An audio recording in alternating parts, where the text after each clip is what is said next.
नाम सरिता शुक्ला है।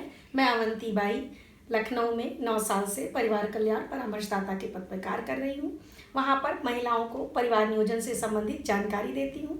जो महिलाएं परिवार नियोजन का साधन अपनाना चाहती हैं उनको सुलभ करवाती हूँ। आज मैंने अपने कई वीडियो में आपसे परिवार नियोजन के साधनों के बारे में परिचर्चा की है।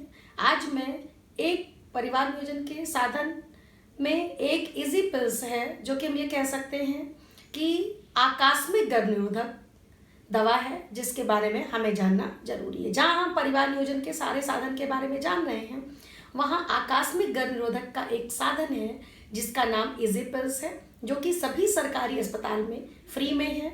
हम आशा बहुओं और एनएम बहनों के माध्यम से इसको प्राप्त कर सकते हैं या फिर अस्पताल जाके इसे ले सकते हैं। इजी पिल्स महिलाओं के लिए असुरक्षित गर्भधारण अगर हो जाए तो उस समय काम आती है। ये एक मौखिक गोली है जो कि आकस्मिक गर्भ निरोधक गोली है और आकस्मिक गर्भधारण को रोकती है। ये अगर दंपति प्रिकॉशन कोई अपना रहा है, साधन कोई अपना रहा है, वो फेल हो जाए या असुरक्षित संभोग हो या फिर बलात्कार हो, ऐसी अवस्था में इस गोली को अपनाया जा सकता है। इस गोली को हम देख लेते हैं। ये है इजी पिल्स जो कि पैकेट में आती है और पैकेट में ये एक ही गोली होती है। ये है वो एक गोली। इस गोली को हमें कब खाना है? अगर असुरक्षित संभोग हो जाए तब खाना है, अगर बलात्कार होता है उस समय खाना है, या दंपति कोई साधन अपना रहा है और वो उसका असफल हो जाता है, उस समय इसको खाना है। इसको खाने के तरीके को हमें समझने की जरूरत है। हमें अगर असुरक्षित संभोग हो तो उस समय फौरन इस गोली को 72 घंटे के अंदर ले लेना है। हम इसे जितना जल्दी से जल्दी खा लेंगे इसका असर उतना ही अच्छा होगा। अगर गर्भधारण हो जाएगा तो ये इजी पिल्स गर्भधारण को नहीं रोकेगी। 72 घंटे के अंदर अगर हम 12 घंटे के अंदर इसको खाते हैं और हमें उल्टी हो जाती है तो उल्टी की दवा के साथ एक और टैबलेट हमें खाना है, और अगर 2 घंटे तक उल्टी ना हो तो हमें अलग से टैबलेट खाने की जरूरत नहीं है। इजी पिल्स आकस्मिक गर्भधारण को रोकती है।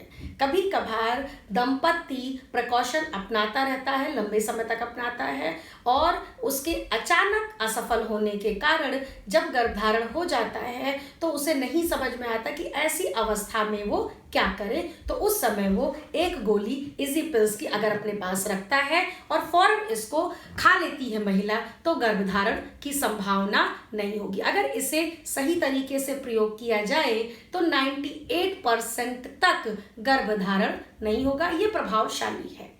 इजी पिल्स सभी सरकारी अस्पताल में फ्री में मिल जाता है। मिलना इसका आसान है। हमारे इसके कुछ साइड इफेक्ट भी हैं जो हमें जानना जरूरी है, जैसे कि उल्टी आना, मिचली आना, स्तनों का थोड़ा सा ढीला हो जाना, सर दर्द होना। ये इसके साधारण लक्षण हैं। अगर हम जानेंगे तो हम इससे घबराएंगे नहीं। इजी पिल्स को ये एक सरकारी दवा है जो कि सरकारी अस्पतालों में फ्री में है। जैसे हम सारे परिवार नियोजन के साधन ध्यान देते हैं, समझते हैं, उसी तरीके से अगर कभी कोई परिवार नियोजन का साधन हम अपना रहे हैं और उसको अपनाने में कोई गड़बड़ी हो जाती है तो फौरन हम इसको अपना सकते हैं। लेकिन ये परिवार नियोजन का साधन नहीं है। हमें इससे परिवार नियोजन के साधन के लिए जाके अपने स्वास्थ्य कार्यकर्ता से, डॉक्टर से सलाह मशवरा लेना पड़ेगा। अगर इजी पिल्स खाते हैं और अगली माहवारी का इंतजार करते हैं, नहीं आती है, कुछ धब्बे जैसे आते हैं या सर दर्द होता है, मिचली आता है, तो हमें फौरन अपने डॉक्टर से बताने की जरूरत है, क्योंकि ये सारे लक्षण जो हैं वो गर्भधारण की ओर संकेत करते हैं। अब हम बात करते हैं कि महिला को कब गर्भधारण करना चाहिए, उसका गर्भधारण का समय क्या है। 20 वर्ष के बाद ही महिलाओं को गर्भधारण करना चाहिए, और अगर वो 20 वर्ष के बाद गर्भधारण करती हैं तो खुद भी स्वस्थ रहेंगी और जो भी गर्भ अवस्था के दौरान खतरे आते हैं उनको झेलने के लिए उनका शरीर सामर्थ्यवान होगा। यही हम सब चाहते हैं। एक स्वस्थ महिला ही परिवार का नींव रख सकती है और बच्चे को स्वस्थ तरीके से देख सकती है, अपने परिवार को पूरे तरीके से समय दे सकती है। पिछले वीडियो में मैंने आपको परिवार नियोजन के सारे साधनों के बारे में बताया है, आप उसको देखिए, वो अगर आपको अच्छा लगता है तो उसको लाइक करिए। अगर आपको कोई सुझाव देना हो तो प्लीज कमेंट बॉक्स में आप सुझाव दीजिए, जिससे मैं अपने वीडियो को और आगे आपकी सेवा में भेज सकूं।